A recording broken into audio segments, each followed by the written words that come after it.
Welcome back to High Stakes. Today, we will be discussing the following MLB matches that is happening on Monday, September 11, 2023. We will be providing our team, total and prop picks for the day. Before we get started, please remember to subscribe to our channel and turn on notifications so you don't miss any of our videos. If you want access to our premium picks, you can check out our Patreon page. You can find the link to our Patreon page in the description and comments section below. Atlanta Braves vs Philadelphia Phillies. Philadelphia Phillies minus 1.5 runs. Philadelphia is 78-64 this season.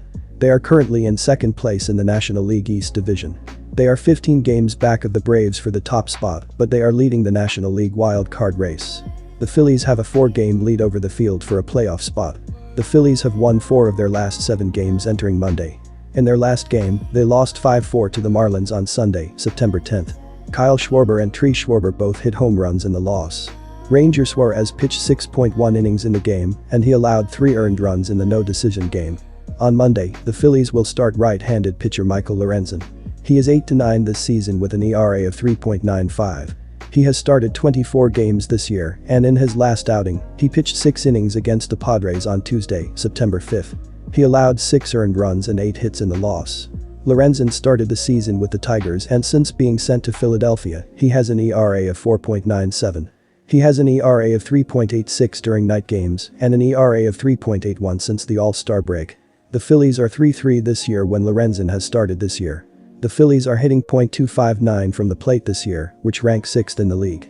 They have scored the 9th most runs and the 6th most hits. They have recorded the 5th most doubles and the 6th most triples. The issue with Philadelphia is their high strikeout rate, as they have struck out the 9th most times in the sport. They have a batting average of .268 during home games. They are hitting .260 since the All-Star break. In September, they are hitting .230 from the plate. They have a batting average of .235 against the Braves. The Braves have not yet revealed their starting pitcher for the second game of the doubleheader. However, if it turns out to be a bullpen game, I would lean towards the Phillies. Their home offense tends to perform well, and with Lorenzen on the mound, they should be able to keep the Braves in check, especially considering that the Braves have already secured a postseason spot.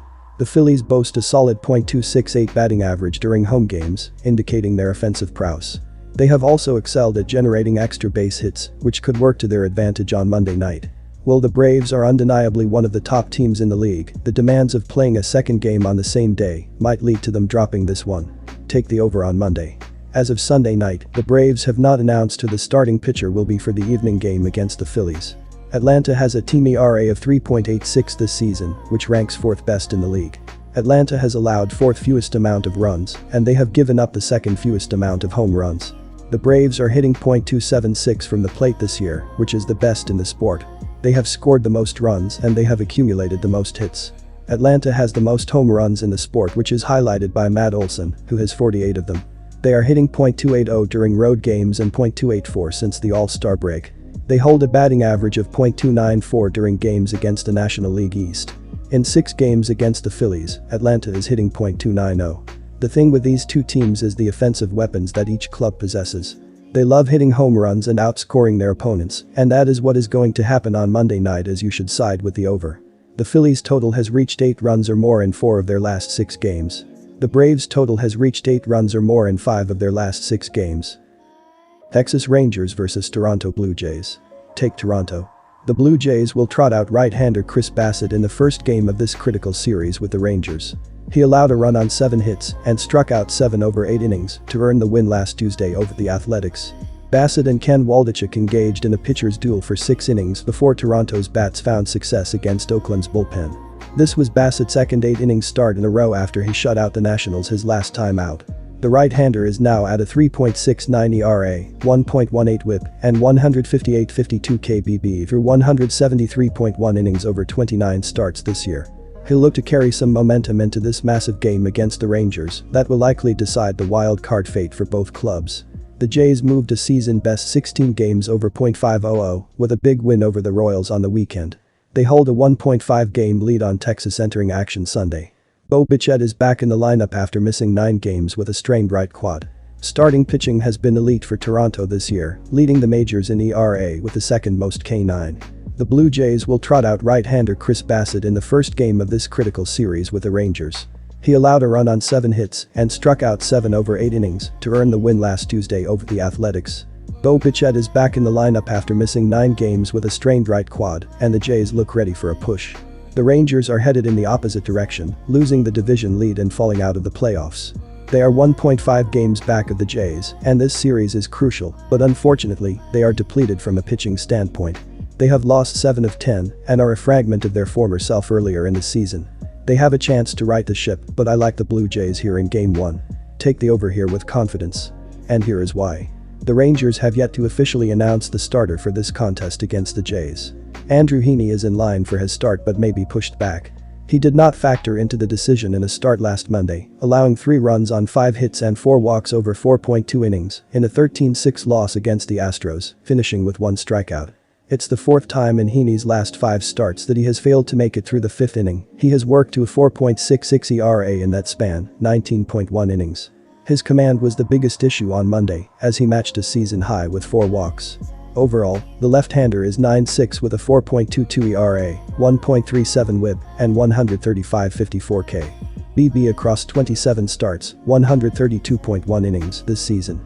The Rangers' bullpen has been decimated this season, and they need their starters to extend deeper into the game for protection. They are hoping Heaney can provide that in this start against the Jays. Entering play Sunday, the Rangers are 1.5 games back of the Toronto Blue Jays for the 3rd and final wild card. The Rangers have yet to officially announce the starter for this contest against the Jays. Andrew Heaney is in line for his start but may be pushed back. He did not factor into the decision in a start last Monday, allowing 3 runs on 5 hits and 4 walks over 4.2 innings. Texas's starters have been awful lately, and their bullpen has been unable to shoulder the load. Heaney has been bad lately, and the Jays are a lot better against left-handed pitching, with an ops 50 points higher. They are hitting .253 against righties, but .284 facing left-handed pitching. Bassett will do his job, but the Jays will be able to deliver a number on Heaney. New York Yankees vs Boston Red Sox.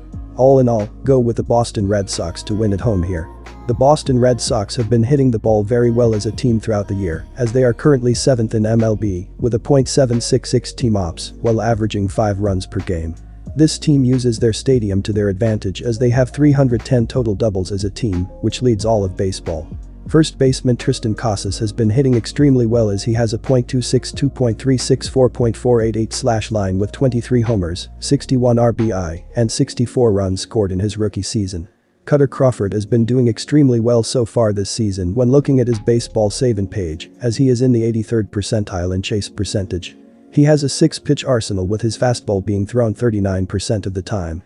Crawford faced the Yankees back on August 19th and won the game as he threw 6 innings, as he gave up 1 run on 1 hit with 1 hit by pitch, 2 walks and 5 strikeouts. The New York Yankees have struggled to find their rhythm throughout the season, and there's little reason to believe they'll suddenly turn things around now. Recent performances by these two teams' offenses have been starkly contrasting. Over their last 26 games, the Yankees have averaged just 3.64 runs per game, while the Red Sox have been far more prolific, scoring an average of 5.69 runs per game during the same period. In the head-to-head matchup, the Red Sox have asserted their dominance, winning 8 out of the 9 games played with an impressive 54-24 run differential in their favor. Go with the over as Fenway Park should produce a lot of runs here. The New York Yankees have been brutal offensively throughout the season, as they are 22nd in the majors, with a .705 team ops, while scoring 4.21 runs per game. Despite the struggles, the Yankees have a lot of power as they are 5th in the sport, with 202 total home runs as a team. Second baseman Gleyber Torres has been leading the way as he has a .809 ops with 25 homers, 62 RBIs, 80 runs scored, and 13 stolen bases while being caught 6 times.